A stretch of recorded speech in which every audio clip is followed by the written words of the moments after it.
You are looking at Julian's pronunciation guide, where we look at how to pronounce better some of the most mispronounced words in the world, like this other curious word. But how do you say what you're looking for today?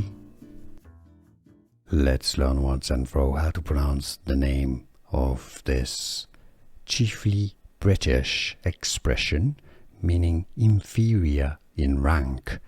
If you want to learn more names from aristocracy, nobility, stay tuned. I've got more videos for you pronounced as puny. I know the spelling makes it confusing, I believe because it comes from French originally.